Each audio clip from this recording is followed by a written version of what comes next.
Bueno, muy buenos días. Muy buenos días, hermanos. Me gustaría invitaros a abrir vuestras Biblias en el libro de Apocalipsis. Como sabéis, estamos realizando una serie de sermones expositivos de las 7 cartas del Señor Jesús a las 7 iglesias del Apocalipsis.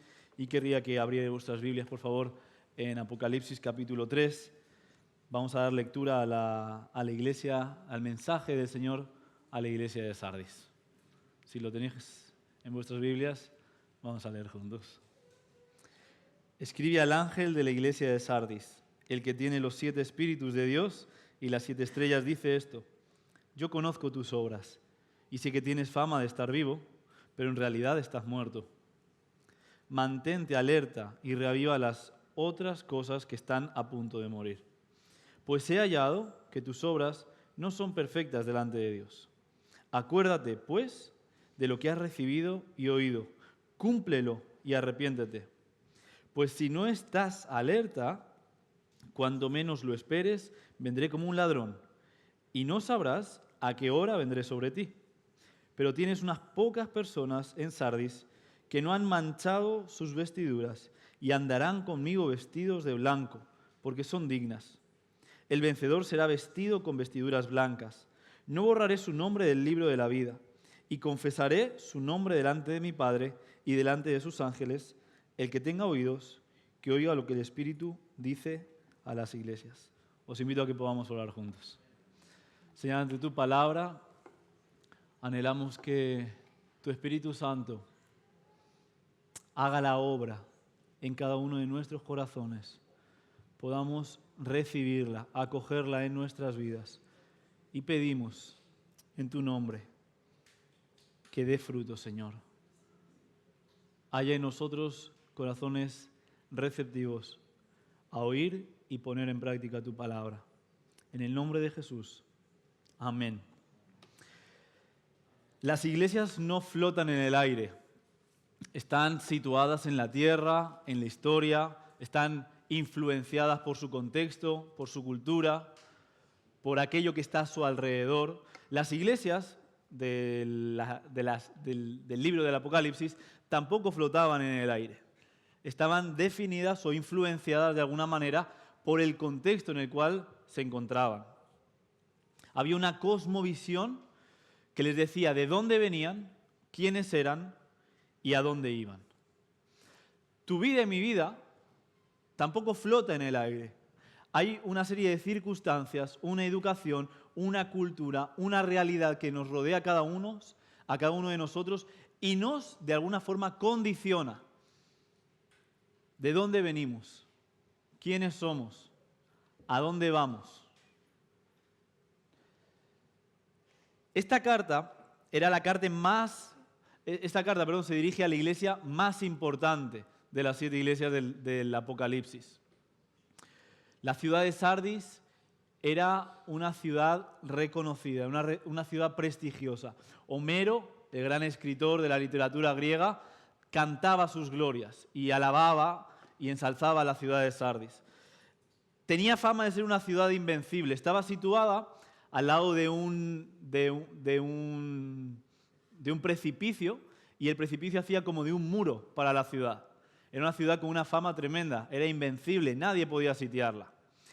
Después se decía que había un río, y en esto hay algo de leyenda, que estaba tan cargado de oro que cuando las personas necesitaban algo, sencillamente metían las manos en el río y sacaban pepitas de oro. Era una ciudad rica, próspera. ¿A quién no le gustaría que por el medio de Inca pasara un río así, verdad? Esta era una ciudad, como decimos, con prestigio, con fama, con nombre, mucha pompa, podríamos decir, mucho reconocimiento. Ser de Sardis daba identidad, daba prestigio. Era como ser del Madrid. Y ahora me tirarán algo, ¿verdad? No se enfaden tanto, hermanos. Sin embargo, esta fama, este prestigio, este nombre, esta historia, era tan real como ficticia. Sardis en un momento había sido todo eso, pero ya no lo era. En el año 3 a.C., 2 terremotos terminaron con Sardis. La historia nos dice que Sardis fue sitiada varias veces y fue conquistada en muchas ocasiones. A pesar de ello, en este contexto puntual, se han encontrado monedas, ¿verdad?, de la ciudad de Sardis que llevan la inscripción la metrópolis de Asia, la ciudad más grande de Asia. A pesar de la realidad, los ciudadanos de Sardis vivían de las ilusiones, de las apariencias, de las glorias del pasado, de los éxitos, del renombre, de la fama, del reconocimiento. Homero nos citaba: nuestro río está lleno de oro, somos la ciudad imbatible. Y esto nos hace preguntarnos a nosotros, ¿hasta qué punto nosotros también nos definimos por una fama, por un prestigio, por un recorrido, por un pasado que fue real, pero que ya no lo es? El problema de la iglesia de Sardis, ahora hablamos de la iglesia, es que había caído en la misma trampa que su ciudad. Poner su confianza, poner su seguridad, poner su identidad en un pasado glorioso que no era real. Por eso el Señor le dice a esta carta: dices que estás vivo. Probablemente la iglesia de Sardis tenía señas de estar viva. Era una iglesia numerosa, era una iglesia con distintos ministerios, era una iglesia llena de actividades, era una iglesia llena de programas, era una iglesia sin grandes conflictos. Pero en el fondo, dice el Señor, estás muerta. Probablemente nuestras vidas puedan parecerse mucho a la iglesia de Sardis. Hay muchas externalidades, hay muchos rituales. Hoy, por ejemplo, domingo a la mañana, puede que hagamos el ritual de ponernos la Biblia bajo el brazo, ¿verdad?, y venir a participar del culto al Señor. Puede que tengamos los hábitos, puede que tengamos las rutinas. Pero hay un problema cuando esto es una realidad externa y no el reflejo de una realidad interna. La iglesia de Sardis era responsable de alimentar y de instalarse en la fama que tenían, en el reconocimiento que habían obtenido a lo largo de su historia. Y tú y yo también tenemos que cuidarnos, tenemos que velar. También tú y yo somos responsables de estar instalándonos en un pasado. Es que si supieras de mi conversión, en un testimonio, es que yo antes era y dejé de ser. En una historia de milagros, ¿cuántos tienen milagros que contar? ¿Cuántas puertas ha abierto Dios? ¿Cuántas sanidades físicas, mentales, emocionales? Claro que sí. La pregunta es, si todo ese pasado, si todas esas glorias, todo ese nombre, todo ese prestigio es una realidad aquí y ahora. Y ese era el problema de la iglesia de Sardis, haber caído en la espiritualidad aparente. Y qué fácil es para la iglesia, qué fácil es para nosotros caer en una espiritualidad basada en las apariencias. ¿Sabes? La carta de Sardis te invito a no leerla como una pieza de estudio histórico donde nos acercamos a una iglesia de hace 2000 años en Asia Menor y aprendemos algo de ella. La iglesia de Sardis es un espejo. ¿Y qué ves cuando miras al espejo? Te ves a ti, ¿verdad? Ves tu rostro y ves las arrugas, las marcas, las muecas, los gestos. La iglesia de Sardis de alguna forma también es un espejo ante el cual hoy nos podemos mirar.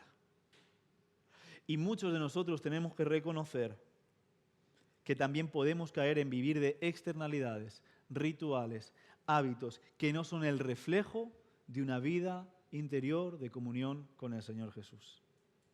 Muchos de nosotros tenemos que reconocer que a veces alimentamos esa fama, alimentamos ese nombre que tenemos.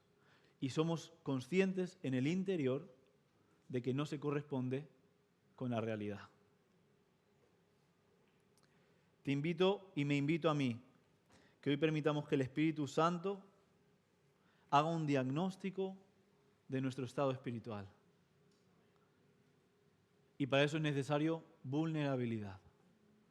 Te invito a que tengas un corazón manso y humilde, capaz de recibir la palabra del Señor para tu vida.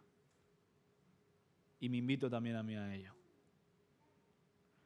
Porque la palabra del Señor no viene a sentenciarnos. Tienes fama de que vives, pero estás muerto. Y no queda ahí el texto. La palabra del Señor viene a reavivar nuestros corazones. Y el Señor hoy quiere traer vida, revitalizarte. Entonces te encuentras y me encuentro ante una interrogante, ante una interrogación, una pregunta. ¿Sepultados o avivados? Tú y yo tenemos que elegir y tenemos que decidir si queremos vivir una vida como sepultados, como muertos espiritualmente, o queremos vivir una vida como avivados por el Espíritu de Dios. Mi deseo es que queramos vivir una vida como personas avivadas por el Espíritu Santo. Estoy seguro que también es tu deseo y te pido que intercedas en esta dirección, en tu corazón, en la medida que compartimos la palabra. Lo primero que tenemos que recordar es que solamente Jesús aviva a su iglesia. Solamente recibe al Espíritu Santo aquel que confía en Jesús. Y solamente recibe al Espíritu Santo aquel que confía en Jesús formando parte de su iglesia. Jesús derrama el Espíritu Santo a su iglesia. Fíjate cómo lo dice el texto. Escribe el ángel de la iglesia de Sardis. Esto dice el que tiene los 7 espíritus de Dios y las 7 estrellas. La referencia a los 7 espíritus nos habla de que Jesús tiene al Espíritu Santo. La plenitud del Espíritu, el número 7 habla de plenitud, es el Espíritu Santo en Apocalipsis. Así se habla de él, los 7 espíritus. Jesús tiene al Espíritu Santo de un lado, pero a la vez él tiene las 7 estrellas, es decir, a las 7 iglesias. Jesús es soberano. Si tú reconoces que hay esta carencia, esta muerte en tu corazón, esta tendencia a la hipocresía, a vivir una espiritualidad aparente, pero que no es real en el interior de tu corazón, hay una buena noticia. Jesús tiene a la iglesia en su mano, y si tú eres iglesia, estás en las manos del Señor. Estás en manos de Jesús. No hay mejor lugar en el que estar que en las manos del Señor Jesús. Y hoy te invito a que traigas esta conciencia a tu vida. Yo estoy en las manos del Señor. El Señor que tiene el Espíritu.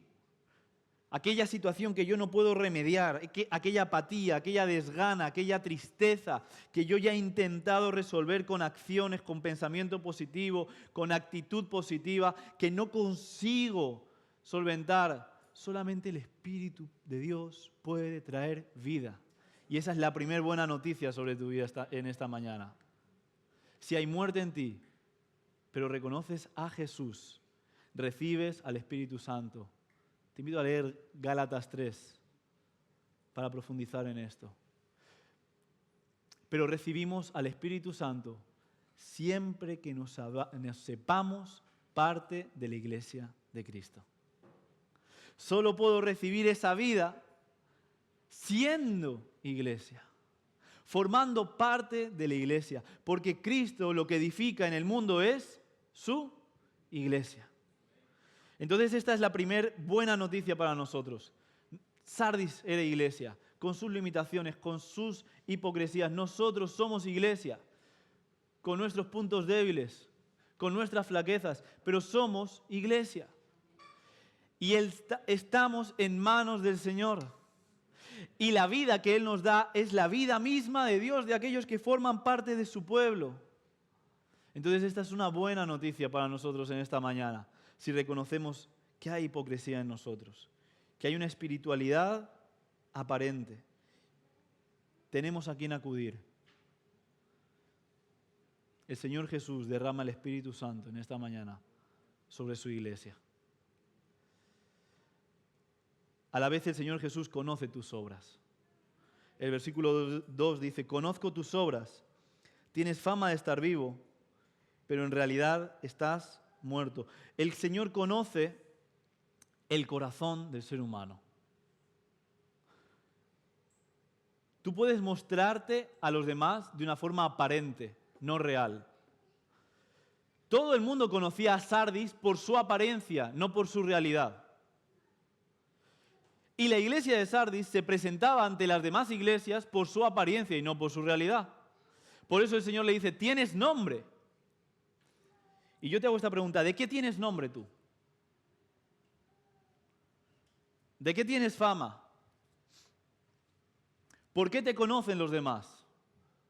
Porque existe la posibilidad de que demos a conocer nuestra religiosidad y no nuestra comunión con el Señor Jesús.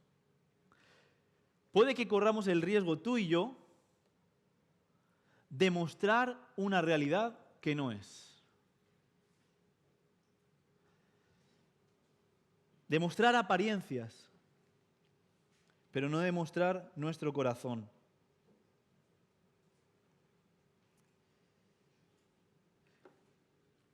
Y este problema lo tenemos todos. ¿Sabes? El enemigo de Sardis no era el Imperio Romano, el enemigo de Sardis no era el paganismo, el enemigo de Sardis no era Satanás, el enemigo de Sardis no era la sinagoga y el enemigo de Sardis no era Jezabel o los falsos maestros dentro de la iglesia. El enemigo de Sardis era su propia hipocresía al no reconocer su estado real. Muchas veces nuestro enemigo principal en nuestro recorrido como cristianos no es el pastor. No podemos echarle la culpa a los líderes, no podemos echarle la culpa al predicador, gracias a Dios. No podemos echarle la culpa a nuestra afinidad con el grupo Alabanza, no podemos echarle la culpa a nuestros horarios, no podemos echarle la culpa al ambiente laboral. Muchas veces tenemos que reconocer que el responsable de nuestro estado espiritual, de vivir en la apariencia y no desde el corazón, el responsable último somos nosotros. Qué fácil es responsabilizar a otros, ¿no? ¿Y con qué tendencia tendemos a responsabilizar a otros? Nosotros somos los responsables de nuestras acciones. Y Jesús conoce nuestras acciones. ¿Qué dice Jesús de tus acciones? ¿Qué dice Jesús de tus actos? Puede que tú y yo corramos el riesgo de vivir de nuestros actos, de lo externo, de nuestro servicio, de nuestras obras. Y pongamos ahí toda nuestra atención. Pero el Señor Jesús nos dice, yo conozco tus obras.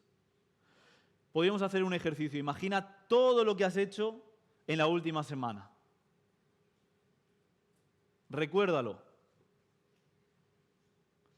Jesús conoce tus obras. Puede que reconozcas en muchas de tus acciones, en muchas de tus obras, muy poco del Señor. No sé si es tu caso. Jesús conoce tus obras. Y esto nos lleva a revisar nuestro propio corazón. ¿Cuánto tiempo más voy a vivir en base a obras que no son reflejo de una realidad interna en mi corazón? ¿Cuántas veces más voy a asistir a la iglesia los domingos puntualmente a la mañana sin que eso sea un reflejo de una realidad transformadora en mi corazón de que la vida de Cristo habita en mí? ¿Cuántas veces más voy a servir sin amar? Porque, ¿sabes, hermanos? Corremos el riesgo de hacer cosas para Dios sin amar a Dios. Y hay muchas personas que están más preocupadas por hacer cosas para Dios que en amar al Dios para el que quieren hacer cosas. ¿Me explico? Podemos servir sin amar, pero no podemos amar sin servir. Esto no es un llamado a dejar las obras, las acciones. Es un llamado amar a Dios sobre todas las cosas y que todo lo que hagamos sea un subproducto, una consecuencia de ese amor que tenemos para con Dios. ¿Por qué haces lo que haces? ¿Lo haces por amor o por apariencia?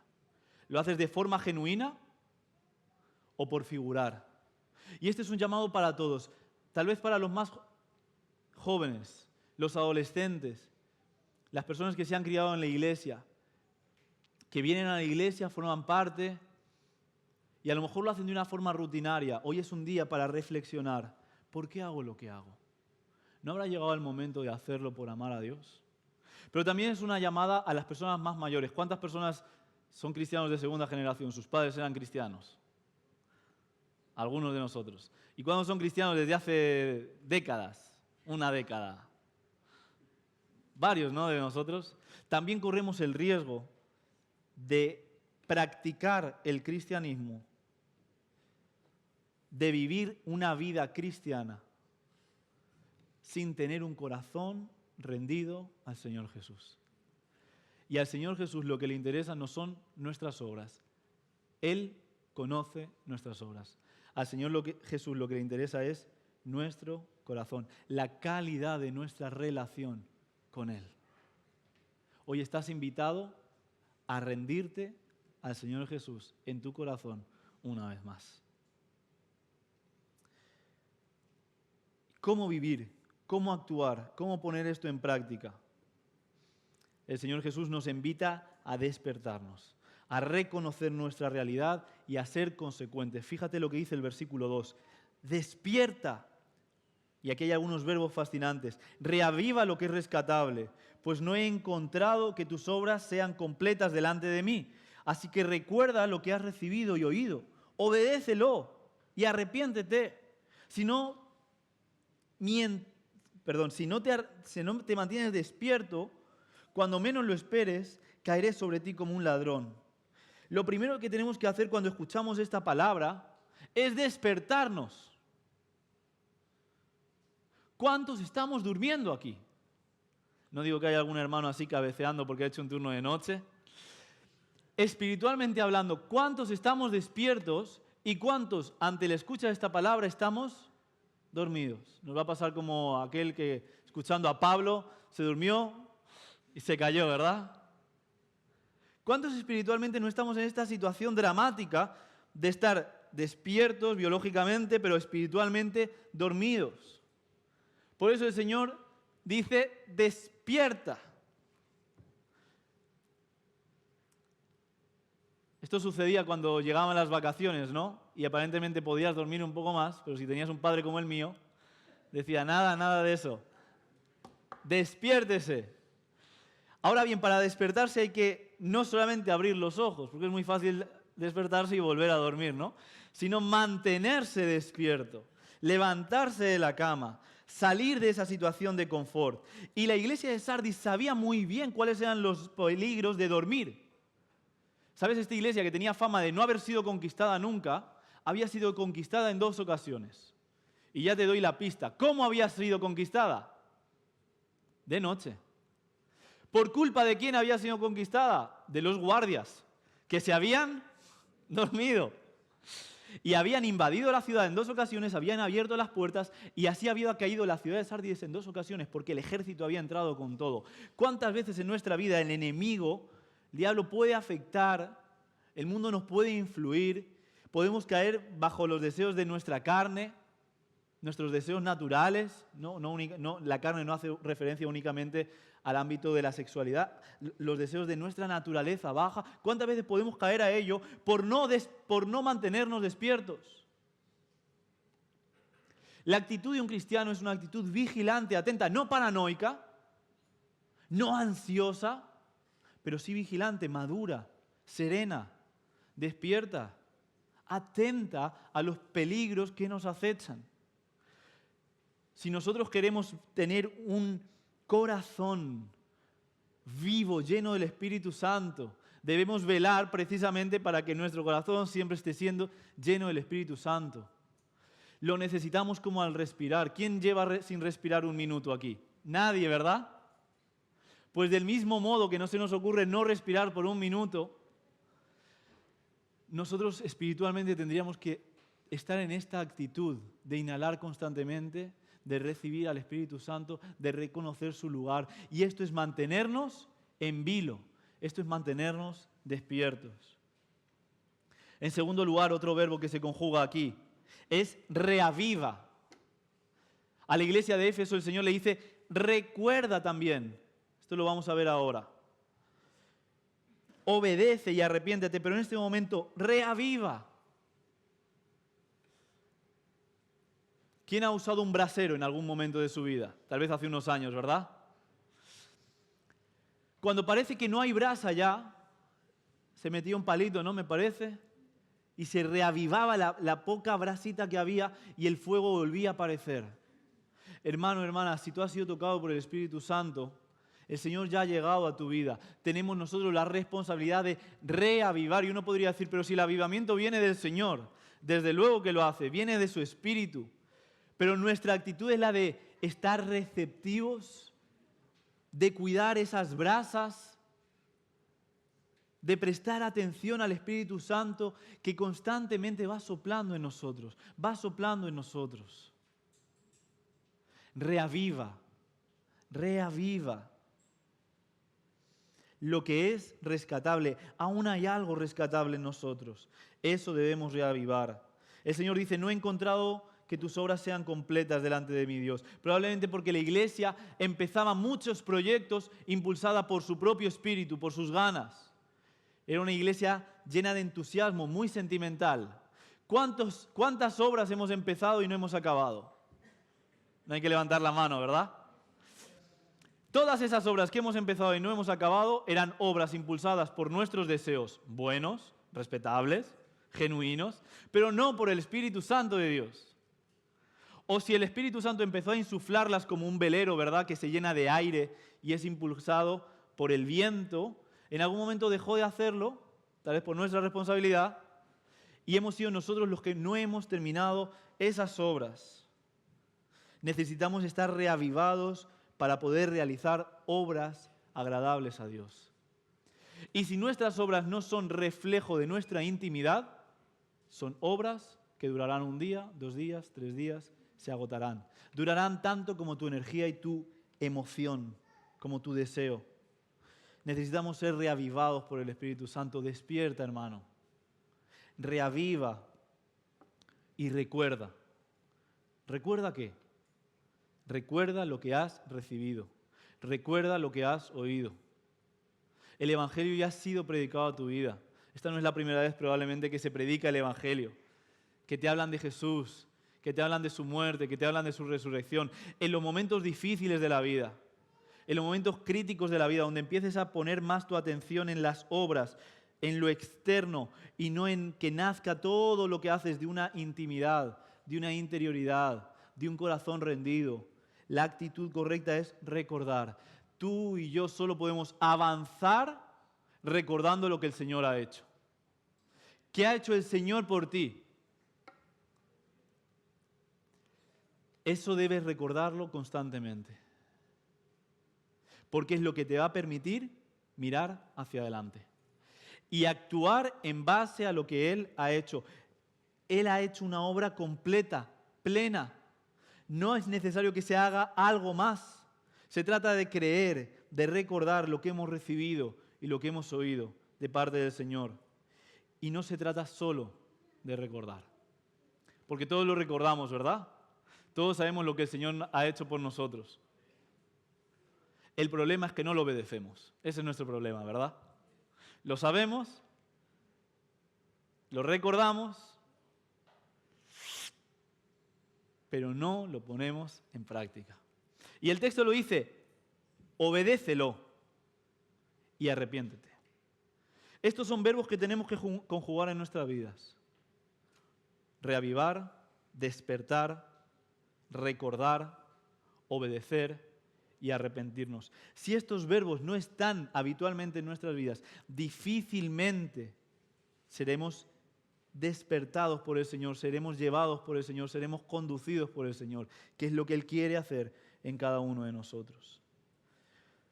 Cuando Moisés finalmente llega a Canaán, y cuando Israel finalmente llega a Canaán y experimenta la bendición de Dios en la tierra, Moisés tiene unas palabras para ellos y son las siguientes: no olvides al Dios que te llevó hasta allí y obedece sus mandamientos. Nosotros necesitamos actuar en consecuencia. ¿Qué pasaría si fuéramos al médico y nos dijera que tenemos una gran enfermedad y nos diera una medicación y fuéramos a la farmacia, obtuviéramos la medicación, pero al llegar a casa la escondiéramos? ¿Qué pasaría? Muchas veces nuestras vidas pueden ser, esto es una analogía, comparadas con esta actitud. Sabemos cuál es nuestra enfermedad, el pecado. Sabemos cuál es el remedio, ¿no? Pero qué pocas veces nos aplicamos ese remedio. ¿Sabes? Y nosotros debemos aplicarnos constantemente, vivir atentos, obedeciendo al Señor, recordando lo que Él ha hecho, llevándolo a la práctica, viviendo una actitud de arrepentimiento. Si no, vamos a caer en las externalidades. Vivir una religiosidad sin una comunión con el Señor Jesús. Y eso no es lo que el Señor quiere para nosotros. Recuerda lo que el Señor ha hecho en tu vida y vive de acuerdo a ello. Finalmente el texto termina diciendo: sin embargo, tienes en Sardis a unos cuantos que no se han manchado la ropa. Ellos, por ser dignos, andarán conmigo vestidos de blanco. El que salga vencedor se vestirá de blanco. Jamás borraré su nombre del libro de la vida, sino que reconoceré su nombre delante de mi Padre y delante de los ángeles. El que tenga oídos, que oiga lo que el Espíritu dice a las iglesias. ¿De qué color estás vestido hoy? ¿De qué color es tu vestidura? El Señor nos dice que aquello que es visible en nosotros es consecuencia de aquello que es invisible en nosotros. Unos se habían manchado exteriormente sus vestiduras porque en lo invisible se habían alejado del Señor. Otros vestían de color blanco, no por sus obras, su capacidad de limpiar la ropa, por su moralidad, porque fueran esquivando las manchas, sino porque en lo invisible, cuando nadie los veía, habían permanecido fieles al Señor Jesús. Hermanos, no debemos, como la iglesia de Sardis y como nosotros, vivir de lo que otros conocen, de lo que otros ven, de las obras externas, sino que debemos vivir de nuestra vida de intimidad interna, interior con el Señor. Porque si nosotros somos fieles al Señor en lo poco, como dice el texto, yo os confesaré ante el Padre. Hay un texto en Mateo que es fascinante. Dice: si vosotros me confesáis entre vosotros, ante mi vecino, mi compañero, mi cónyuge, si ahí me confesáis, yo ante el Padre os confesaré. Porque habéis sido fieles a mí. Ahora, los que no me confesáis entre vosotros, yo no os podré confesar ante el Padre. La invitación en esta mañana es a que entendamos que el Señor nos llama a vivir de una forma fiel a Él en la intimidad. Cuando nosotros estemos junto con el Señor en la intimidad, nuestras vestiduras serán blancas, nuestras obras lo reflejarán a Él. Lo que hagamos será consecuencia de lo que seamos y no una apariencia que camufla lo que no somos.